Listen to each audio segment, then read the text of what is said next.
For such a time as this. Oh, I've lost all the fonts. Never mind. That's probably better anyway. For such a time as this. This is, we're going to talk about the story of Esther today. I'm going to try and cover the whole story of Esther really quickly. Okay, so bear with me on this. Okay, I'm going to try and cover pretty much the whole story of Esther.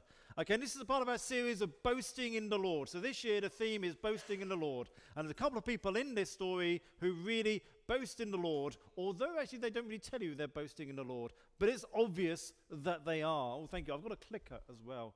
Isn't that wonderful?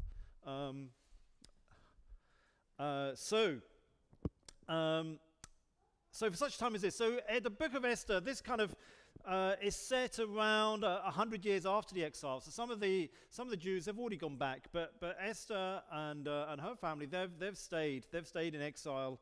And there's four main characters in this story.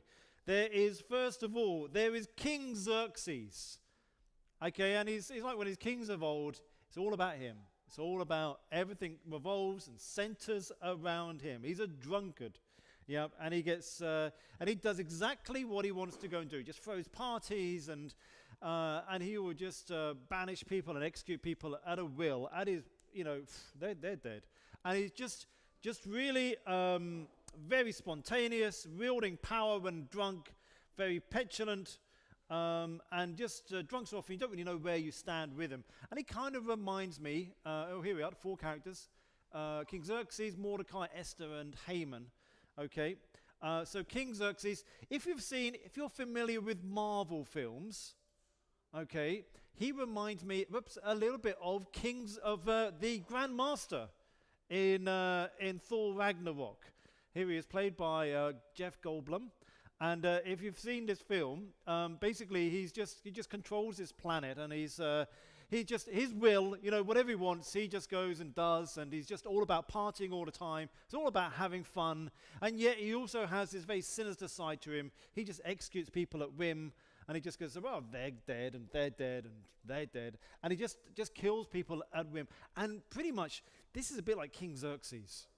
Yeah, King Xerxes, he parties a lot, he has a lot of fun. It's all about him, and if anyone gets in his way, he doesn't like anyone, he just kills them. Okay, so that's him. The next person we're going to come on to is Mordecai. Mordecai is Esther's cousin, and he looks out for Esther. We get the impression that he's a bit older than Esther, and he enters Esther into a beauty contest to become the next queen. After the previous Queen Vashti, humiliated the king at a drunken party by refusing to just show herself off as an object of beauty. Mordecai is Esther's mentor, her guide, but he's also a little background figure. He doesn't try to project himself as being the main person in the story here. And there's a mission to be fulfilled in the book of Esther. And he knows that it's not his job to go and fulfill it. And I think he's a little bit like Gandalf. So I'm mixing my different franchises here. So we've got Marvel and Lord of the Rings. So it's a little bit like Gandalf in that kind of mentor kind of way, that he oversees, he's looking out, but he knows he's not the one. He knows there's someone else who's actually going to fulfill the mission. Okay, so Mike's already done a sermon on Star Wars, and I couldn't repeat that. So you could say he's a bit like Obi-Wan, but that would kind of cross over in what Mike's already preached. So Esther. A bit of a sneak preview there of Esther. Esther is the central character in this story, and she ends up in a position that she didn't ask to be in. And she has a mission to fulfill, and it's full of fear and trepidation. And she needs support and encouragement of her mentor figure to go and carry out that mission and bring about salvation. And for me, it was an easy choice to think, well, who does she remind me of? She reminded me of Frodo Baggins. Frodo had this mission to go and destroy the Ring of Power. a mission he didn't necessarily want, but he knew that he was the one to go and take it on. And he had to go and destroy that ring to really save all the people of Middle-earth. So similar, somewhat tenuous. So the last person we're setting the scene here, last person is Haman. Haman is the baddie. He's the villain in the story. And he is out for himself and only himself. He is hungry for power. And he gets promoted to being really his second in command behind the king. And he wants power just for the sake of power. And he has various tricks up his sleeve to make sure that he gets the power he craves. And he tries to manipulate the king. And he's elevated to this really high position. And he wants to crush and destroy anyone who gets in his way. And so going back to the Marvel world, I thought it kind of reminded me a bit of Loki in the Marvel films. He's this character who is very mischievous. He is after power. He's never quite got supreme power. There's always someone ahead of him. And he wants to try and destroy everyone else to try and get that supreme power. So for me, these are kind of like these four characters here. So the king holds his party, as we already mentioned. He sends for his queen. Vashti says, "No, I'm not coming." She refuses to go. She refuses to allow herself to be just an object to be looked at. And she's deposed. And so a new search is made for a new queen. And Esther ends up in the harem of girls for which one will be chosen. And Esther is chosen and she becomes queen. And around this time, Haman becomes the most important official in the kingdom. And he expects everyone to go and bow down to him. He expects that part of his power trip is that people, as he passes by, people should bow down to Haman. And Mordecai, he refuses. He refuses to bow down to Haman.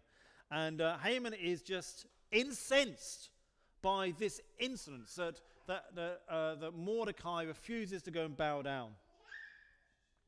And he convinces the king to go and create a new law, right? Because he's so incensed that this one man won't bow down before him, he convinces and manipulates the king to say this new law should happen, that all Jews throughout the entire kingdom should be annihilated and wiped off the face of the earth. So that's what happens. And the king being the king, he just says, "Oh, okay then, whatever you wish. Yep, we'll just go along with that then, shall we?" And he signs this law into power. And that's where we're going to pick it up. We're going to focus around sort of chapters 2, at the end of chapter 3 and chapter 4. If you have a Bible, please turn to Esther chapter 3.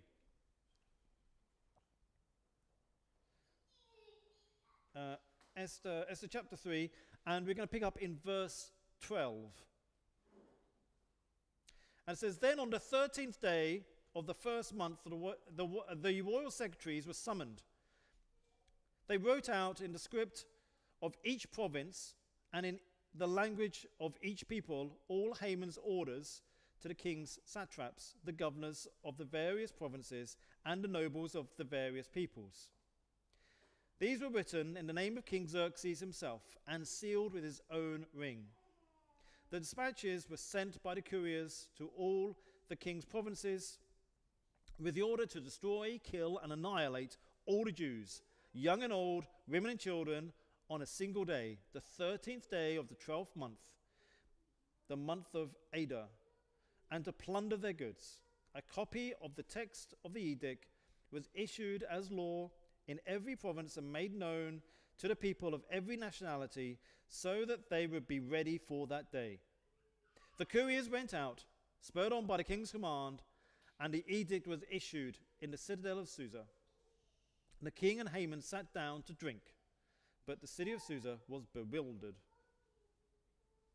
And in chapter 4, when Mordecai learned that what all had been done, he tore his clothes, put on sackcloth and ashes, and he went out to the city, wailing loudly and bitterly. But he went only as far as the king. In every province to which the edict and the order of the king came, there was great mourning amongst the Jews, with fasting, weeping, and wailing. Many lay in sackcloth and ashes. When Esther's eunuchs and female attendants came and told her about Mordecai, she was in great distress. She sent clothes for him and to put on instead of the sackcloth, but he would not accept them. Then Esther summoned Hathach, one of the king's eunuchs assigned to attend to her, and ordered him to find out what was troubling Mordecai and why. So Hathach went out to Mordecai in the open square of the city in front of the king's gate. Mordecai told him everything that had happened to him, including the exact amount of money Haman had promised to pay into the royal treasury for the destruction of the Jews. He also gave him a copy of the text of the edict for their annihilation, which had been published in Susa, to show Esther and explain it to her. And he told him to instruct her to go to the king's presence and beg for mercy and plead with him for her people. When Hathach went back and reported to Esther what Mordecai had said, she instructed him to say to Mordecai, all the king's officials and the people of the royal provinces know that any man or woman who approaches the king in the inner court without being summoned, the king has but one law, that they be put to death unless the king extends the gold scepter to them and spares their lives. But 30 days have passed since I was called to the king. Then when Esther's words were reported to Mordecai, he sent back this answer: do not think that because you are in the king's house, you alone of all the Jews will escape. For if you remain silent at this time, relief and deliverance for the Jews will arise from another place. But you and your father's family will perish. And who knows but that you have come to your royal position for such a time as this. So, this is a real powerful passage here. The edict goes out, and Mordecai is in such distress. Esther goes back and she sends clothes out and she finds out what's going on with Mordecai. Why is he in so much distress? And he sends a report back to Esther to say, this is what's going on. We're going to be annihilated. But then Esther is, she's a bit like, yeah, okay, but I can't just go to the king. It's not that easy. Don't you understand? Don't you understand the position I'm in? I could die. The law is I die, but I may get pardoned. But the law is that I die. You know, I may just go and keep quiet about this. And Mordecai goes back and he challenges Esther. He says, but you're here for such a position of this. This is your time. It's your time to stand up and do something. You know, if you remain silent this time, relief and deliverance for the Jews will arise from another place. But you and your father's family will perish. And who knows that you have come to your royal position for such a time as this. You know, Mordecai's been behind the scenes for much of the story. But if you had run for him, Esther wouldn't have been in her position. But Mordecai also knows, actually, although he was the one who kind of propelled her into the harem and sort of guided her and made sure she became king, or did everything he could do to make sure she became queen, not king, queen, thank you. So although he did all of that, he also knew that actually it really wasn't him. It was God. It was God who put Esther in that position. And one of the amazing things about the book of Esther is that God is never mentioned in the book of Esther. And it's one of these things which is really quite interesting. You know, of all the books in the Bible is about God. And it includes this book, which doesn't even mention God. But one of the amazing things about the book of Esther is you can't read it and not be in awe of God. Because the fingerprints of God are all the way through the book of Esther. Prayer is never mentioned. And yet you see this reliance on prayer throughout the book of Esther. It's this incredible book. And Mordecai here, really, he's boasting in the Lord at this point.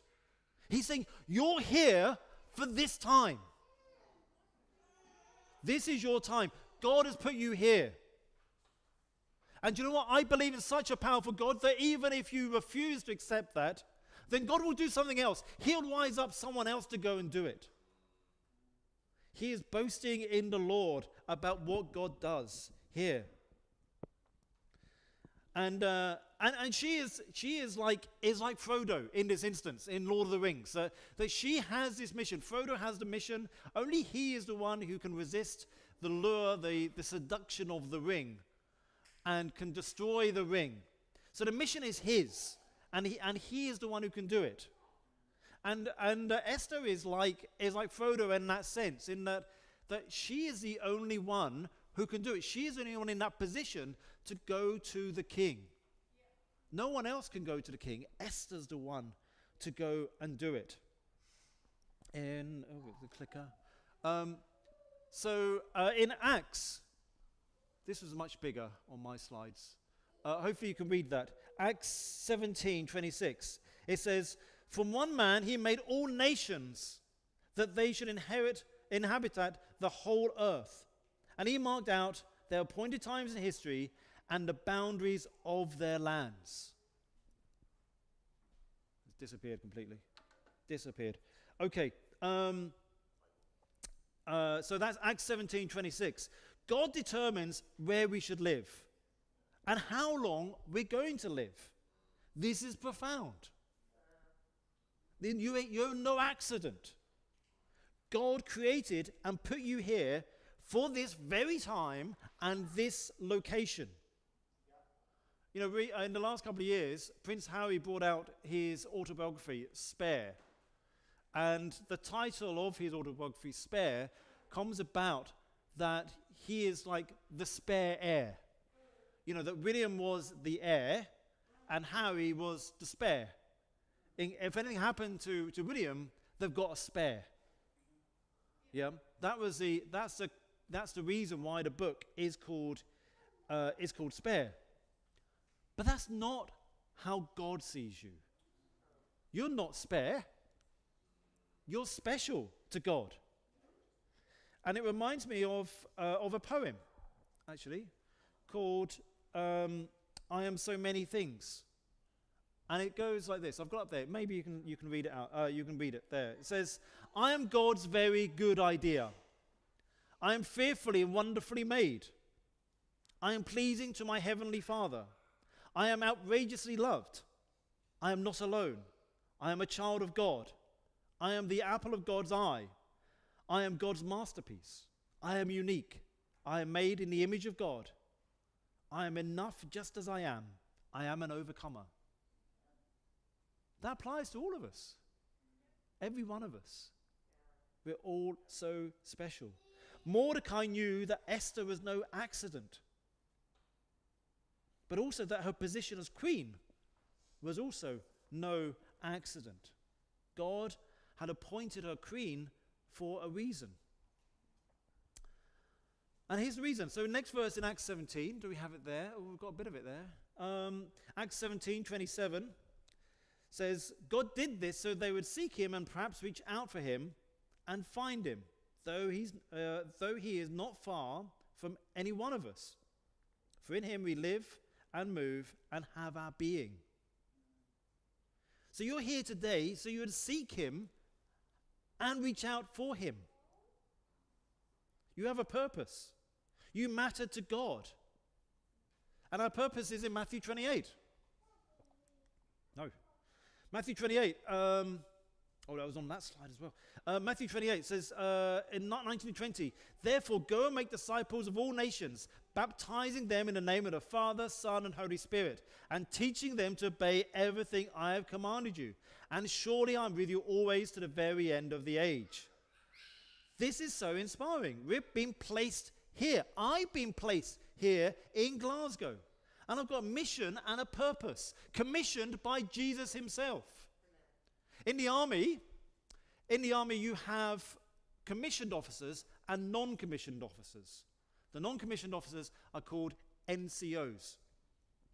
And the commissioned officers, they carry the commission of the king or queen. Okay, used to be the queen, now it's the king. So they carry the king's commission. And when you salute, so you salute the officers, you don't salute the NCOs, because the NCOs do not carry a commission. They're non-commissioned officers. So those who are commissioned, the lieutenants and the above, so you salute them, long way up, short way down, and you salute them, and you're not actually saluting the officer. You salute the commission that they carry, because it's the commission of the head of state. It's the commission of the queen, the king or queen. And that is what you salute. We're commissioned by Jesus.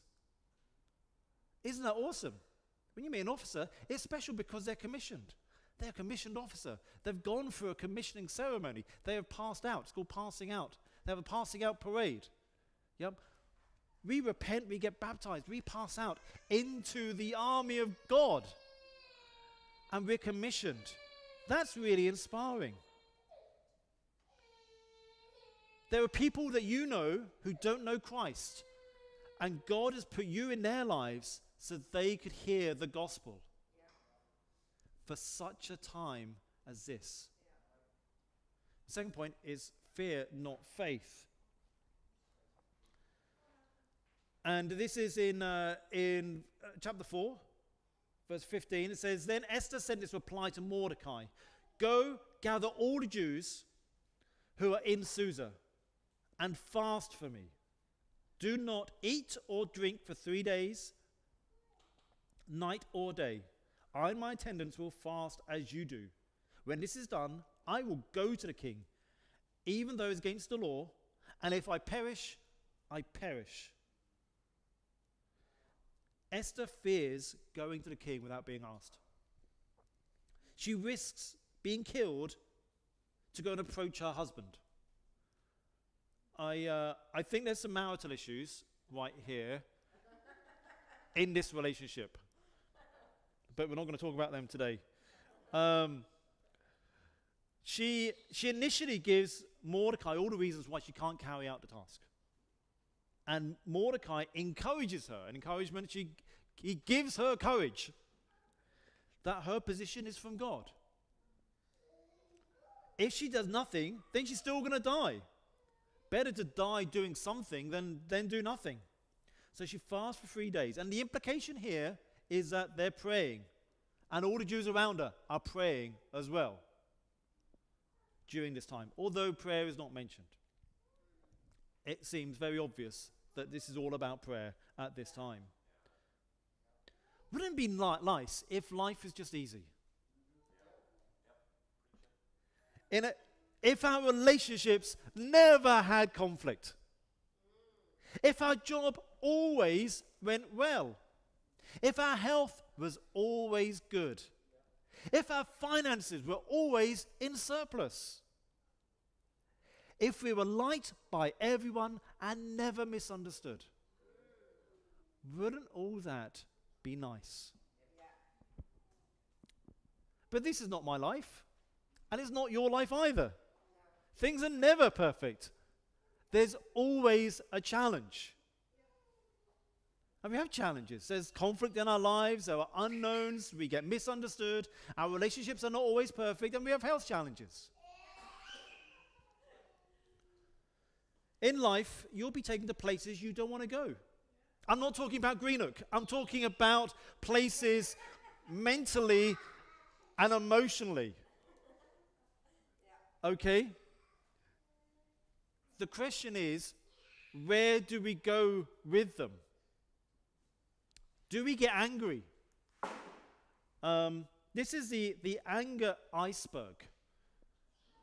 If you've ever had counseling or anything like this, you may have come across the anger iceberg. And the idea is that does the pointer still work? No. Need new batteries. The anger, this is anger, okay, at the top. This is what you see above the water. Maybe when you see someone really angry, it's what you see. That's what comes out. The anger iceberg. But anger's the secondary emotion. There's a lot of things going on underneath. There's the sadness, there's disappointment, stress, tired, hurt, insecurities, being overwhelmed, being anxious. A whole bunch of things. Being embarrassed, helpless, shame, guilt. All of these things are the primary emotion that go towards the anger. Esther could have felt all of these.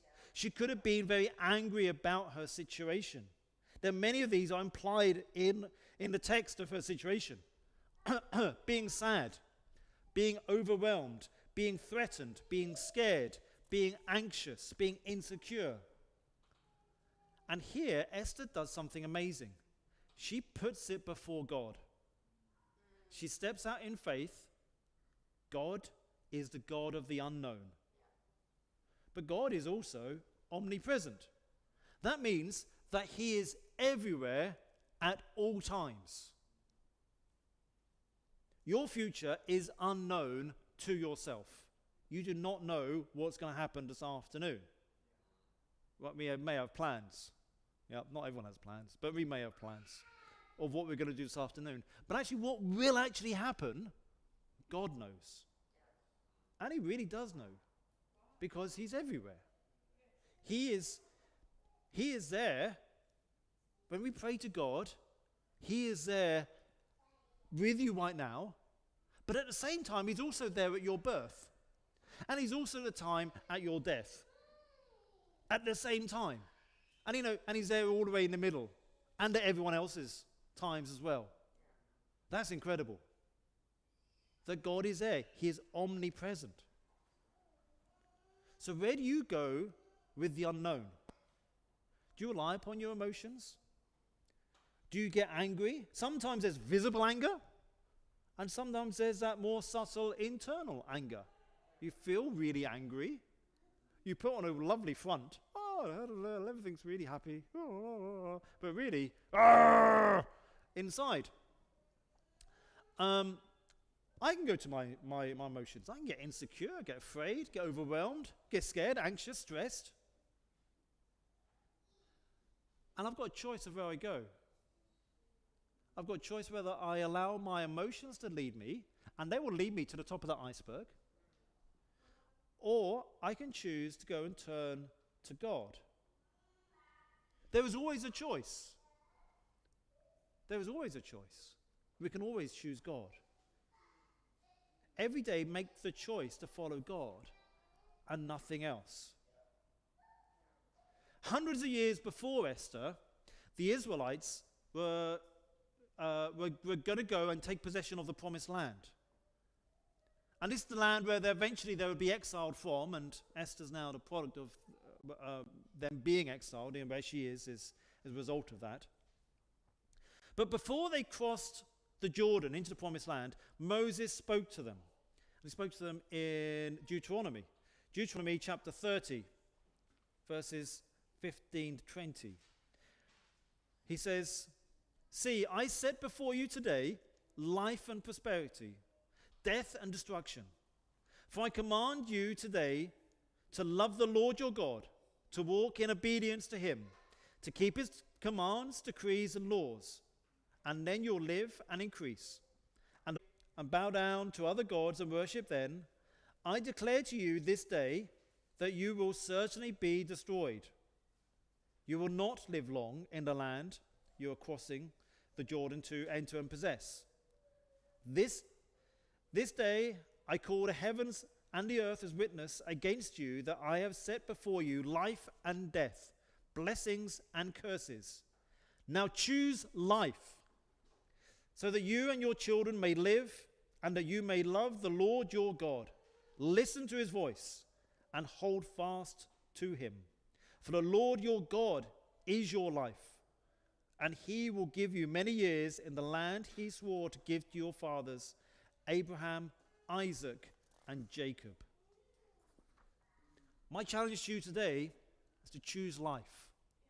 Is to choose faith over fear. Don't choose fear. Choose faith over fear. That's the end there. So really, just to conclude here.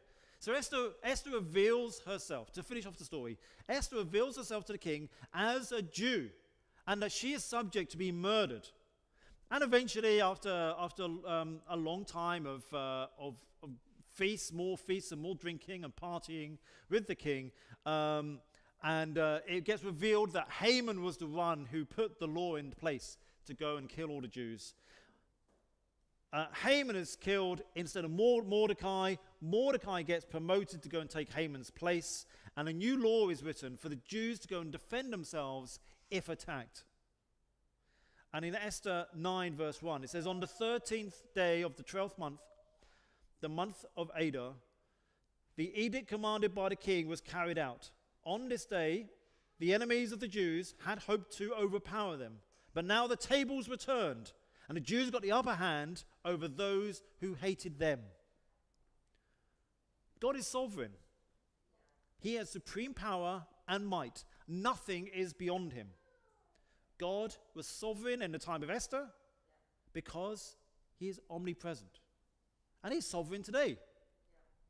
He is with us today just as he was with Esther. And to him it's the same time. He is there now and there. He is sovereign in your life too. Because of this, you're going to have faith instead of fear.